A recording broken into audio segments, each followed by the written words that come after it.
Okay, so can everybody see the presentation clearly, Betty Gould? Do you see anything in the chat? Because I just have a mini window here. It looks Uh, good. okay, great, great, great, great. So welcome again, everyone, to our last quarterly meeting for the year, giving a funding briefing and donor update. We'll go through some trends that we've seen emerging over the last couple of months and where those are different from our last funding session in September. We'll be sure to highlight those as well. So I will cover the first half of the presentation, and then Betty Gould will cover second half, and then I'll wrap up with a look at some some training opportunities. So let's begin. Okay, so about us. MZN International is a social development organization that focuses on building better nonprofits. We want to help them secure funds, strengthen their outlook and their delivery approach. We are a social enterprise with many services subsidized. This is our team to the right.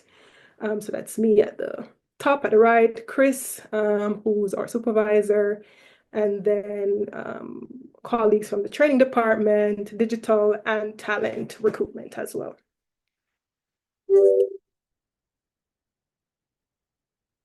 Okay, so this session will present a brief and pragmatic overview of how we see the funding landscape has been developing over the last couple of months, as well as what we foresee in the next couple months of 2025, and where possible, we'll also introduce some more long-term trends.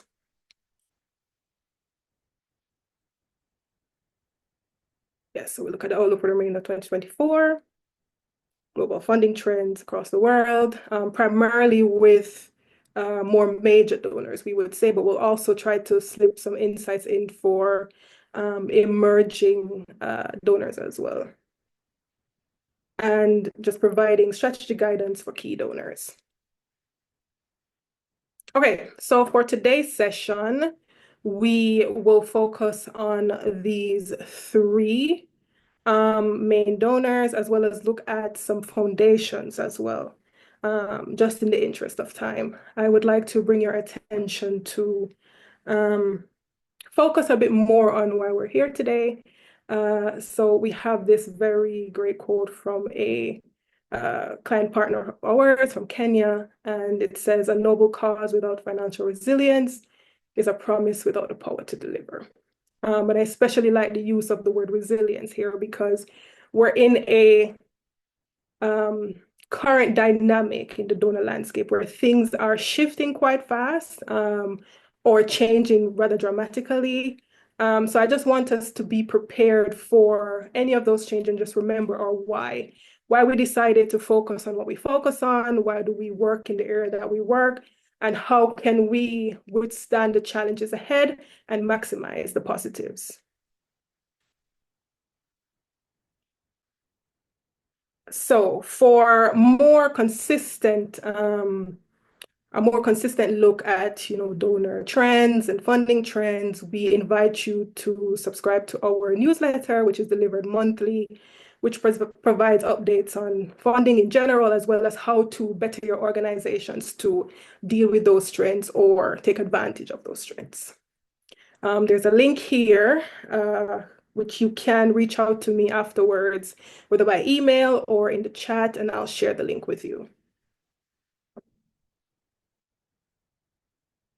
Okay, so here at MZN, we try to guide everyone that comes in our path with how to manage a business development function. How do we make the pipeline more efficient and effective for the varying clients that we come across and or partners that we have? And we usually follow these 5 principles that cover, a strategic function, how to increase income, reduction where necessary, and mobilizing for appropriate needs. So taking them one step at a time. For strategic, we try to focus on not many donors, but the donors that are applicable to our needs. within that, you know that there are quite a few donors, and that's a euphemism, that focus on a wide variety of issues that are being faced by vulnerable populations, target groups across the world.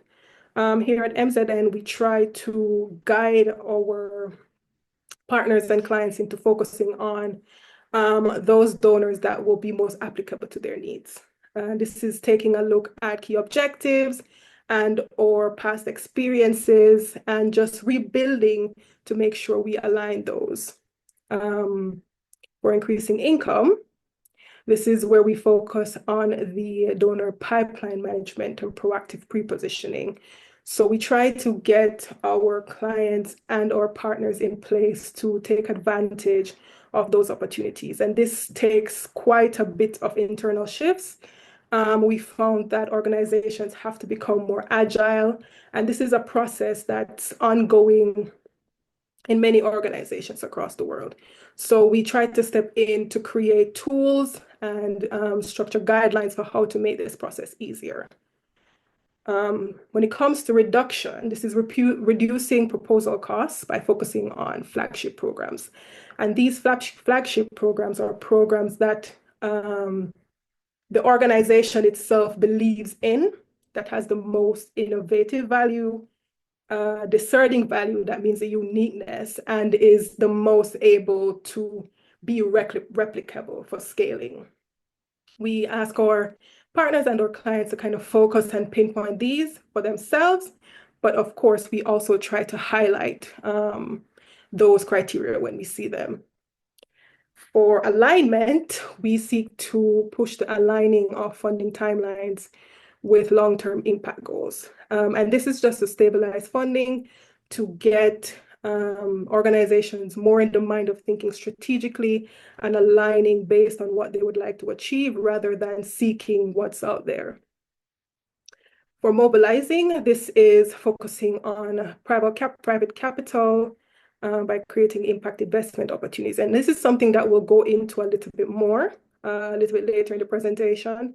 But we've seen a growing trend in the rise of, I like to call them for-profit mechanisms in the nonprofit world. Okay, so now we go through some funding trends based on selected institutional donors. So what's the big picture? We see that there is a moderately increasing public budget. DAC donor budgets have increased overall by just 5% since 2022. We see that institutional donors have reduced their budgets, especially for grants, and it's less so for programs that mix grants and private capital, which I touched on briefly before. One recommendation that we can provide is for organizations to explore how to include private capital in overall program design. There is a variety of new interesting mechanisms that can fit these private mechanisms into the overall nonprofit delivery. There's tons of materials out there. So we're here to kind of guide the search and make the search more strategic for you. There's been a better increase in funding foundation budgets. This has increased by 15% since 2022. And we also invite interested persons to review our donor lists to identify lesser known foundation. There's a link which you can let me know if you're interested in, and we can share this with you. For venture philanthropy and impact investments, we see that that's been on the rise. Impact investment total market size is about $1 billion US, and venture philanthropy another 450 billion. So yeah, there's tons of opportunities out there, and we should explore how we can work with investors and catalytic funders to see how best we can reformulate how we usually approach funding solutions. Oh, and there is a link that we also have where if you're interested in pitching a particular idea that mixes this private capital impact investments criteria, there is the link which I can share with you if you're interested. Just place it in the chat or you can email me afterwards. Okay, so let's look at USAID trends. We see that USAID is seeking to decrease its funding burdens. And this is just about reducing compliance measures. So they're trying to make things more simple, relatively speaking, for local organizations, cutting down on application time, and also leveling the playing field for local organizations. They're trying to strengthen the local aspects of their funding disbursements. They want to get this to more and more community-based organizations or in-country organizations, as they believe this will maximize impact. So of course, expect a lot more to be pushed to mid-size and local implementation agencies, and they're working on capacity strengthening to help local organizations achieve sustainable results in their communities and manage USAID fundings according to their compliance measures.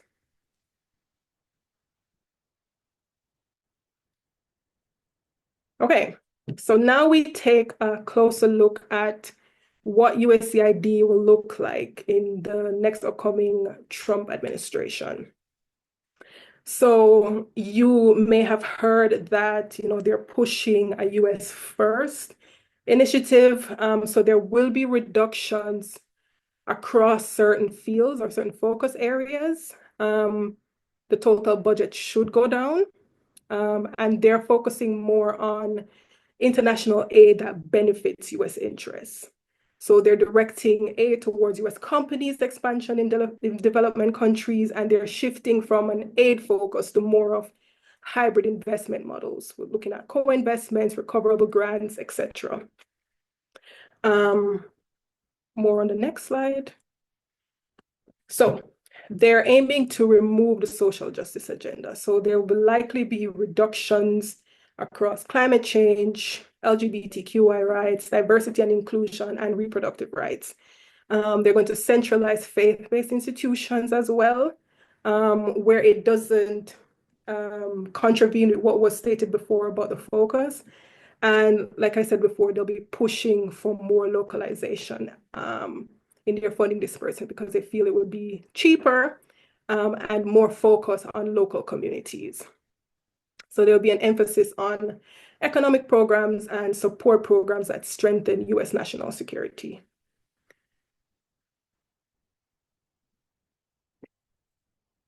Okay, so for aid, they're going to focus 50% of contract funds to the 10 managing contractors, usually based in the DC area. So you'll see this list here. And this is just a matter of familiarity and their trust in the management systems of these companies. So they're used to them, they know how they work, they can rely on them. Only 9.6% of USAID funds go to local organizations. So we encourage organizations outside of these top 10 when there are funding opportunities for USAID to kind of see where you can cooperate, collaborate, or just simply contact these, they call them primes, these top 10 primes, and see where you can, fit in for certain project ideas. Okay, so the 2025 budget is pretty much done. We don't foresee any changes or drastic changes based on any administrative ideals or preferences. And it's 42.8 billion for foreign assistance, for which it's 482 million, of which 321 million is managed by USAID to support Ukraine against the war. They're also going to support the people of the Middle East and invest in the Indo-Pacific region for geopolitical reasons. Okay, so this is just our top tips and practical tips for how you can navigate this changing US market, funding landscape. be programmatic and geographic long-term fit has to be right. Things move fast. You have to build or acquire the capacity to monitor daily, engage thematically, and bid fast. And this connects also to my previous point about the primes. So just to, check the business forecasts regularly, see where initiatives are going to go, and try to prepare yourselves for, all eventualities. So whether that's contacting the prime, getting your own local collaborative partners, and just seeing how best you can be prepared for the activities given the points we listed before. So core programs of USAID will likely remain constant, but also keep in mind that there'll be a new head of acquisition and assistance and changes from the election. We recommend that you register with www.workwithusaid and engage weekly, especially if you're a small or local organization.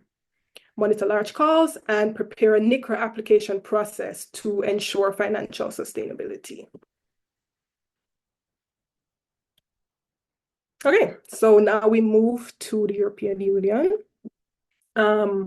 We see that for EU humanitarian development funding in 2024, the total ECHO budget has increased to 1.8 billion, up from 1.7 billion last year. Key allocations will go to Africa, Middle East, and North Africa, as well as Southeast Europe and the neighboring regions.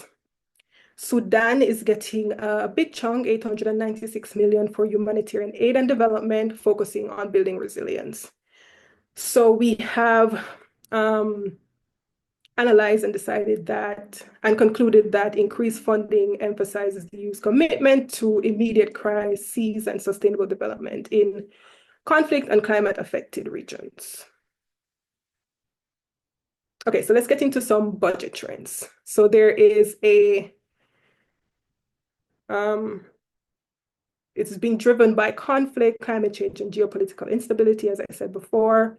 Greater focus on blending humanitarian development aid for long-term resilience, like the Sudan budget figure.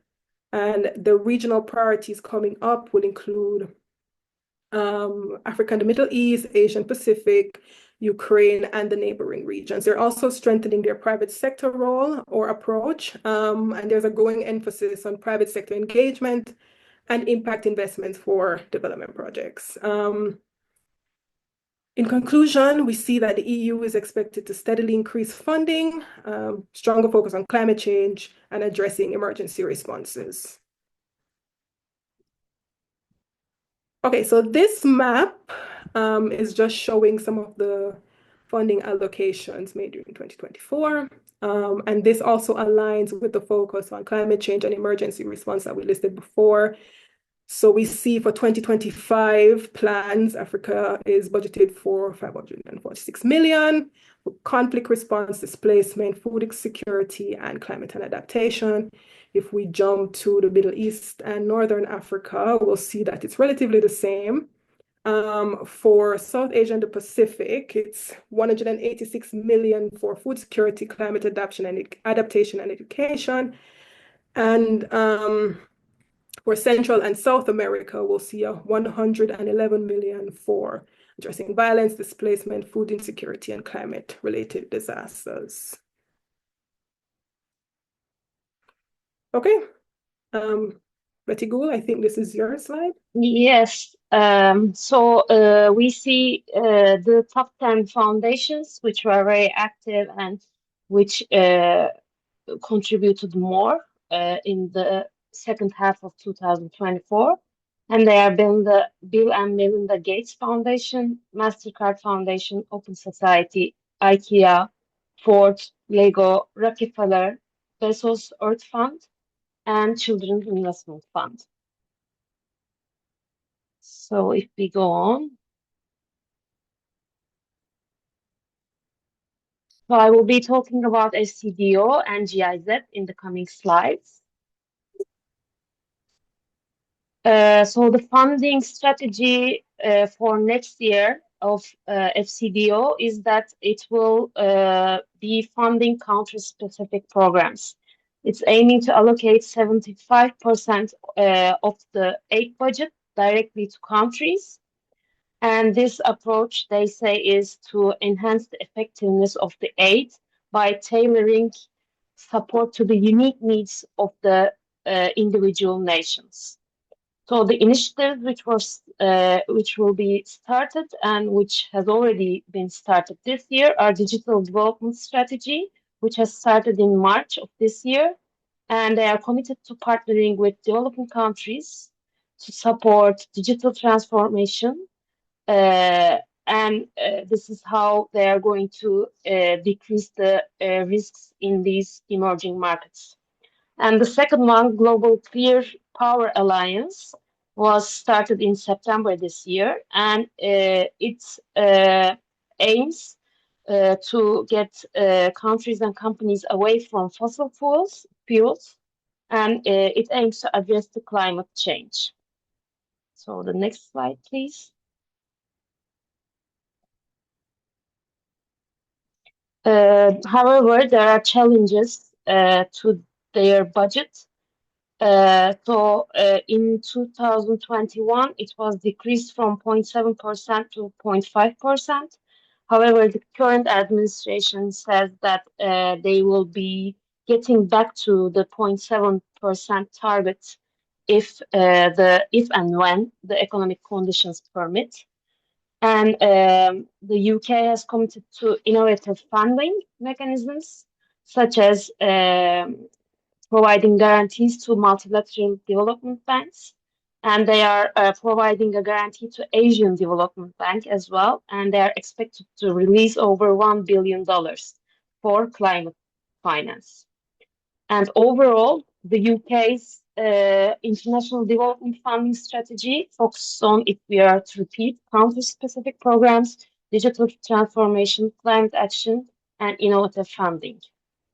Innovative financing. So we can go on with how to engage with this funding that FCDO gives.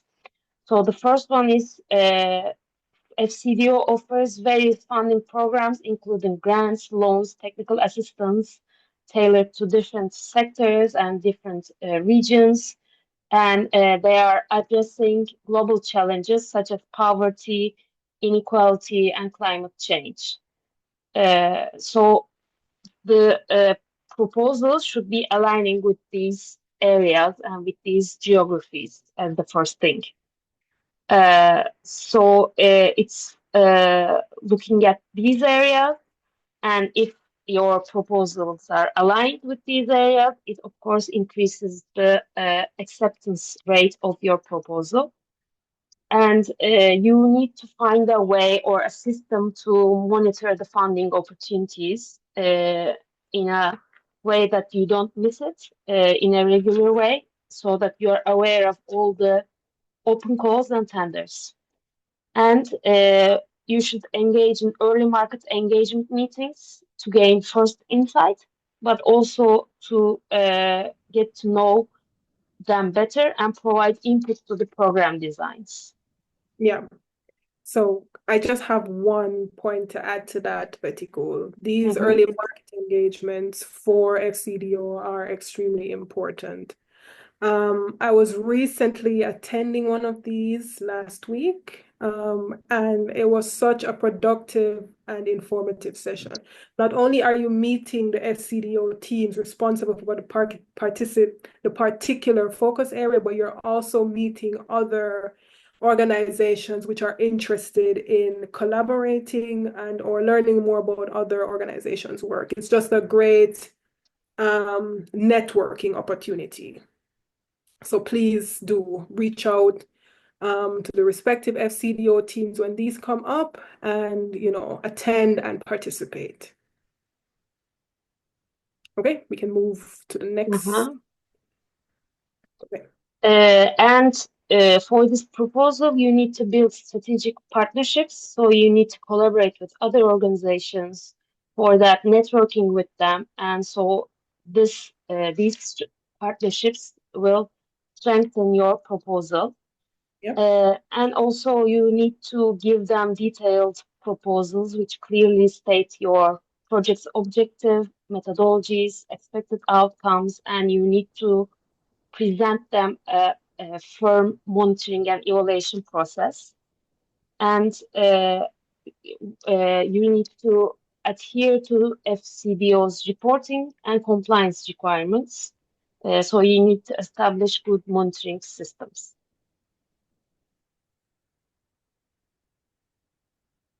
So we get to GIZ as the next donor. So it has released these strategy and program documents. And when we look at the first one, integrated corporate strategy, it is to foster collaboration to achieve common goals and effectively support clients' objectives. It has also released sustainability program, and it might update it as it comes to an end next year. But it was setting ambitious targets in climate management, resource efficiency, and biodiversity, and it adheres to the targets of the Paris Agreement, which it is aimed to. They aim to get to these targets by 2025. And environmental management initiatives. Then GIZ is for that committed to implementing biodiversity strategies there. And the next one, please.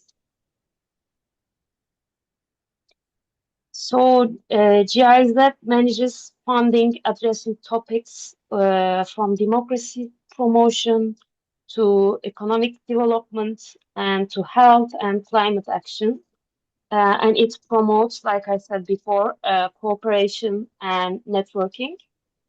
And it has support program for green economy. So it support countries which are adopting green fiscal policies, sustainable finance, and also circular economy. And the next slide will give some information on the programs to be released in 2025. So we can go to the next one. The first one, they released this in November this year. So the first one, Investment Readiness Program, is targeting African startups, technology startups in agriculture, livestock, food, and again, climate sectors. And it's going to provide, it's looking for programs and projects which will provide mentorship, technical resources, and investment facilitation to help these startups. It will be including networking opportunities and community events as well.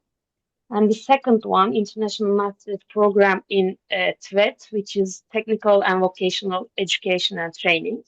It's an online master's program, and it will be covering areas like curriculum development and management, integration of digital and green technologies.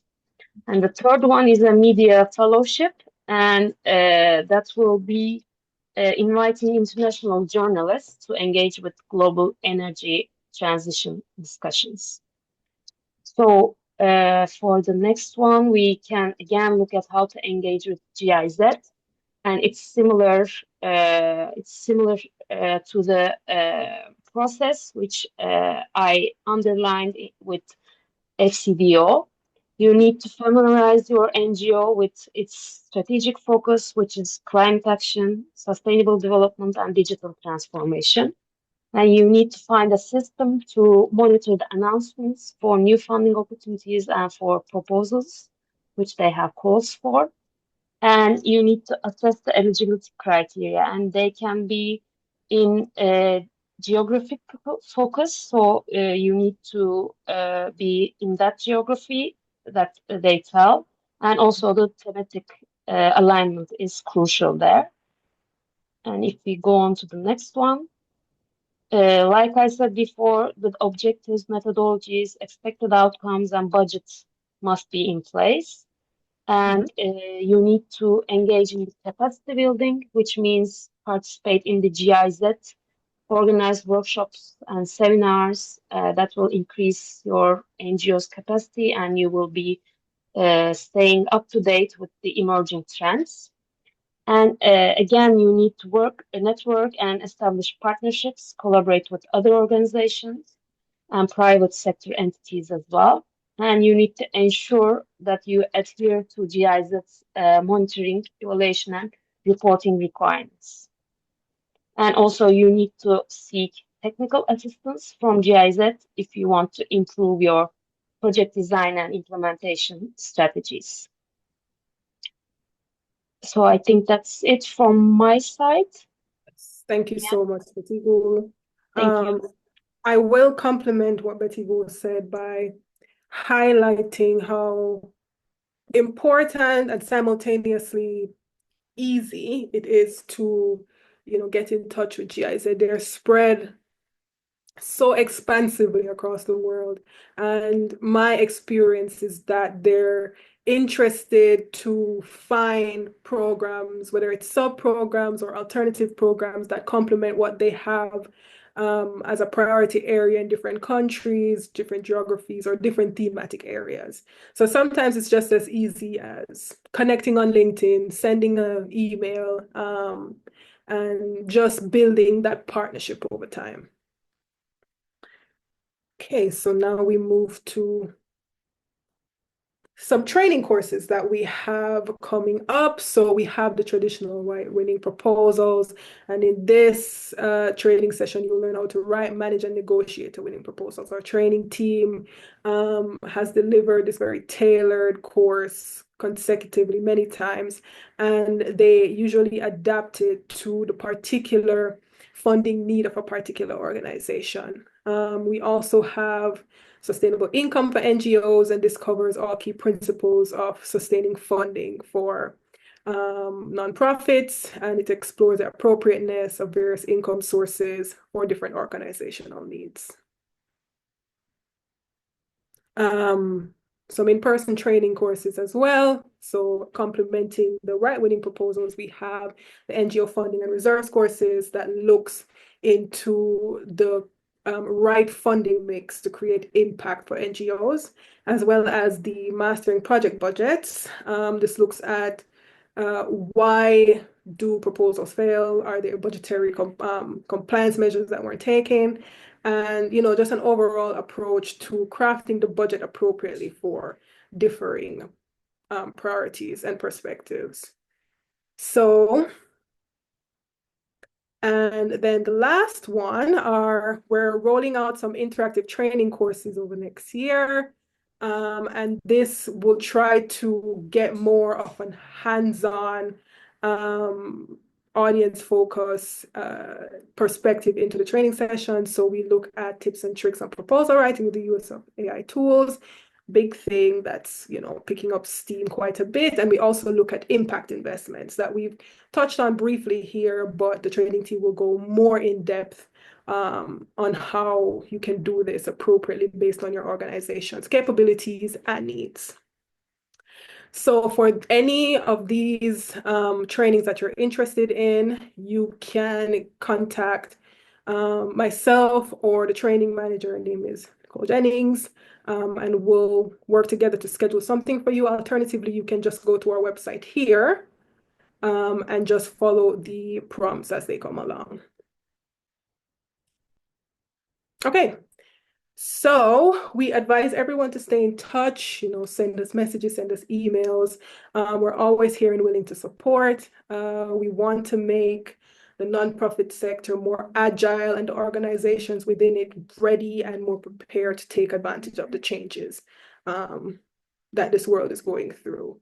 So you can email us generally at hello@mzn, could go through our website, or you can contact me or any member of the team. It's usually our first name at MZN, and we'll be happy to assist. So, Tony, there are two questions. Yep. One is that they're not sure if one or two links were mentioned, but those would be appreciated. The one I sent was the newsletter link. Okay. And the other one was, I think, the donor list, which we haven't sent. Okay. So for the donor list, you would have to, it's for sale, I should say. Yeah. Get in touch with us and and once you complete the transactional procedures, then you'll get it delivered to you, usually by email. And the other question is, I'd love to see your list of the foundations, please. I haven't heard that there's more money. I'm finding the opposite with fund closures, temporary Mm. suspension, oversubscription, etc. Yeah, I think we touched upon this by showing later because this was, I think, before we mentioned each donor organization. yeah, Uh, yeah. There is no, sugarcoating what's going on in the funding landscape right now. Things are, I wouldn't say dire, they're shifting. And with every shift, we have to learn to adapt. So when we spoke of like a proposal management pipeline and engaging and reducing and focusing on flagship programs, those are some of the steps that you can take to make yourself more agile, responsive, and proactive even to mitigate some of the not so nice effects of a changing landscape. This is something that we would have to, or you would have to think or reflect internally on, highlight what your strengths are, what are some innovative things going on within the organization, maybe some really cool and key results or impacts that you've seen as a result of certain projects or certain initiatives or certain activities, and craft a package to pitch to donors to show this is what this is what we have going on, this is what we foresee, and just make yourself more flexible to the changing landscape. Of course, it won't happen like this. It's trial and error. You have to, especially if you're coming into this very new and used to a particular way of things, you have to be agile. You have to be resilient, like we said at the top, and just ready to take whatever positives or negatives come along. I do believe that there is still a space for nonprofits to thrive. Yes, things are changing, but that's just the way of the world. And here at MZN, we try to provide the necessary tools to our clients and guidance and strategic objectives to make that process smoother, if not easier. So yeah. Are there any other questions? that's all for the Okay. questions. Oh, I saw one pop up. Mm, Oh, it's a yeah. comment. Yeah. Mhm. Yeah, so it's very important to just be resilient and understand that things will be great sometimes and things won't be great sometimes. But in life, it's all about balance, so we just have to persevere. Okay. Um, so if there are no other questions, let me stop sharing. Mhm. So if there are no other questions, this was a very quick session today, but I feel that, or well, I hope that it's been useful for everyone that's joined. Um, since there are no further questions, we are able to wrap a little early, give everybody 20 minutes back. So thank you so much for joining us today. If there are any questions that pop up in your mind afterwards, feel free to share them via email, and we'll answer them to the best of our ability. So thank you very much, everyone, and have a great rest of the day.